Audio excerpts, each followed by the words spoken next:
সুনীল গঙ্গোপাধ্যায়ের স্বর্গদর্শন। মহেন্দ্র পর্বতের চূড়ায় এসে দাঁড়ালেন যুধিষ্ঠির। মাথার ওপরে শুধু আকাশ। এত বড় আকাশের নিচে মানুষের নিঃসঙ্গতা আরও তীব্র হয়ে ওঠে। পথে পড়ে আছে তার 4 ভাই ও স্ত্রীর মৃতদেহ। যুধিষ্ঠির আর পিছন ফিরে তাকালেন না। সঙ্গের কুকুরটি একটু ছটফট করছে। তিনি তার কাঁধে ঝুলি থেকে এক টুকরো পিষ্টখণ্ড তাকে দিয়ে বললেন, দাঁড়া, আর একটু অপেক্ষা কর। একটু বাদেই আকাশ থেকে অগ্নিময় শকট নেমে এলো। তার থেকে একজন নভোচারী বেরিয়ে আসতেই যুধিষ্ঠির হাঁটু মুড়ে অভিবাদন জানালেন। নভোচারী বললেন, বৎস যুধিষ্ঠির, তুমি পৃথিবীর সামান্য মানুষ হলেও তোমার ধৈর্য ও শুভবোধের জন্য তোমাকে আমরা সশরীরে নক্ষত্রলোকে নিয়ে যাওয়ার জন্য নির্বাচিত করেছি। এসো। যুধিষ্ঠির বললেন, এই কুকুরটিকে ভিতরে নিয়ে যান। নভোচারী একটু অবাক হলেন। ভ্রু কুঁচকে বললেন, এই সারমেয়টিকে কেন? যুধিষ্ঠির নম্র অথচ দৃঢ়স্বরে বললেন, সেটাই আমার অভিপ্রায়। একটুক্ষণ চিন্তা করে নভোচারী হাসলেন। তারপর বললেন, বুঝেছি যুধিষ্ঠির, তুমি প্রকৃতই বুদ্ধিমান। তুমি আগে পরীক্ষা করে দেখতে চাও যে আমাদের এই নক্ষত্রযান পৃথিবীর প্রাণীদের উপযোগী কিনা। তোমার আগে জীবিত অবস্থায় কেউ এই যানে চড়েনি, সেই জন্যেই এত দূরের পথ কুকুরটাকে সঙ্গে করে এনেছ। যুধিষ্ঠির উত্তর দিলেন, আপনি ঠিকই ধরেছেন, আমি মিথ্যে কথা বলি না। আমার সন্দেহ নিরসনের জন্যই একে এনেছি। ও যাতে মাঝপথ থেকে চলে না যায় সেই জন্য মাঝে মাঝে ওকে এক টুকরো করে পিষ্টখণ্ড ছুঁড়ে দিতে হয়েছে। নভোচারী আর বাক্য ব্যয় না করে কুকুরটিকে নিয়ে যানে চললেন এবং মহাশূন্যে উড়ে গেলেন। যুধিষ্ঠির তাকিয়ে রইলেন আকাশের দিকে। একদ্বন্দ্ব পর যানটি ফিরে এলো। কুকুরটি তার থেকে বেরিয়ে এলো লেজ নাড়তে নাড়তে। যুধিষ্ঠির তার ঝুলির বাকি পিষ্টখণ্ডগুলি সবই কুকুরটিকে দিয়ে বললেন, যা, তুই অনেক উপকার করেছিস। আমি বর দিলাম, এখন থেকে কুকুর মানুষের পোষ্য হবে। নভোচারী যুধিষ্ঠির মাথায় স্বচ্ছ হেলমেট পরিয়ে দিলেন এবং জিজ্ঞেস করলেন, তোমার নিঃশ্বাস নিতে কষ্ট হচ্ছে? যুধিষ্ঠির বললেন, না। তাহলে এসো। যুধিষ্ঠিরকে নিয়ে স্বর্গীয় রথ উড়ে চলল। যুধিষ্ঠির শেষবারের মতো তাকালেন পৃথিবীর দিকে।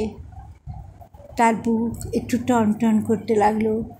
যদিও আত্মীয় পরিজন আর কেউ প্রায় বেঁচে নেই, তবু এই পৃথিবীর বড় প্রিয় জায়গা ছিল।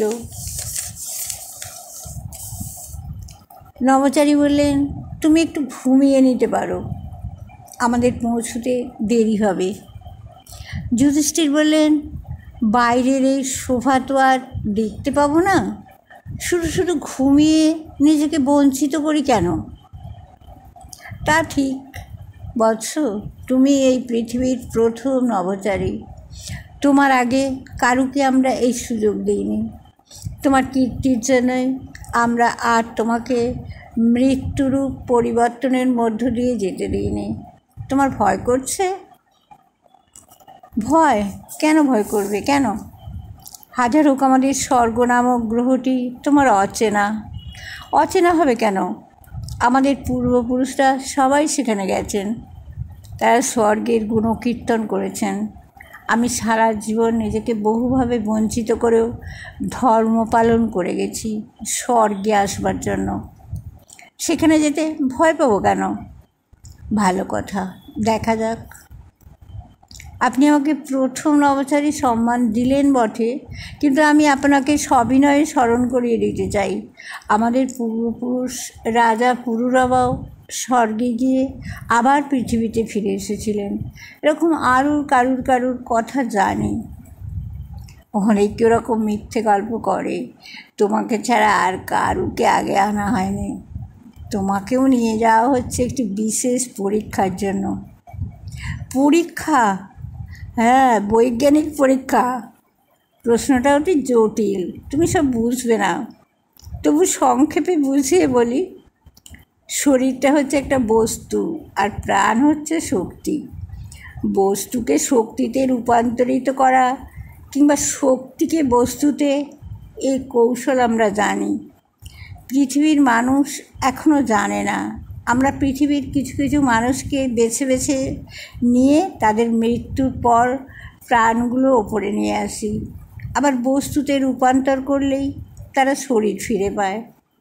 তার আগে আমরা তাদের লোভ, মোহ, হিংসা ইত্যাদি পৃথিবীর বাজে স্বভাবগুলো মুছে দিই।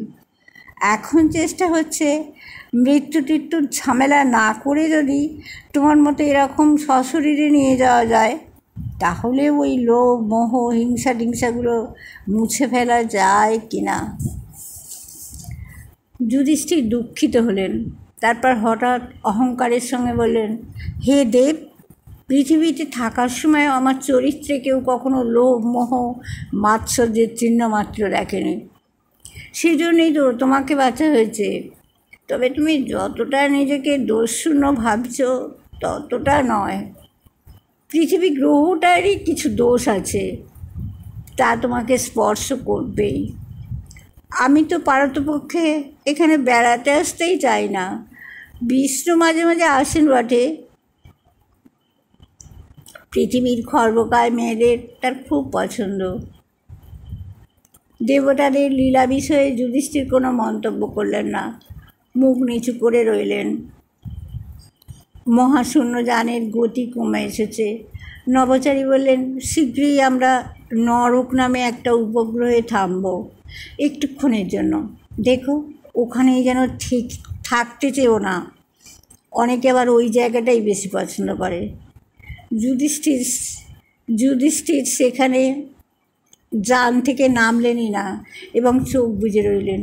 তবু অসংখ্য মানুষের চিৎকার ও ডাকে তার কান প্রায় তালা লাগবার উপক্রম, কিন্তু দুহাত দিয়ে কানও চেপে রইলেন। নরক থেকে স্বর্গ অতি অল্পক্ষণের পথ। স্বর্গে পৌঁছবার পর নভোচারী বললেন, আমার কর্তব্য এখানেই শেষ। এরপর অন্য বিশেষজ্ঞরা তোমার ভার নেবেন। তা আজ আর কিছু হবে না বোধহয়। এখন তুমি যেখানে ইচ্ছে যেতে পারো। আর এও শুনে রাখো, এখানে যে কোনো গৃহই তোমার বাসগৃহ। প্রত্যেক জায়গাতেই খাদ্য আছে। কোনো খাদ্য বা পানীয় অপরের নয়। যে কোনো নারীকেও তুমি তোমার সঙ্গে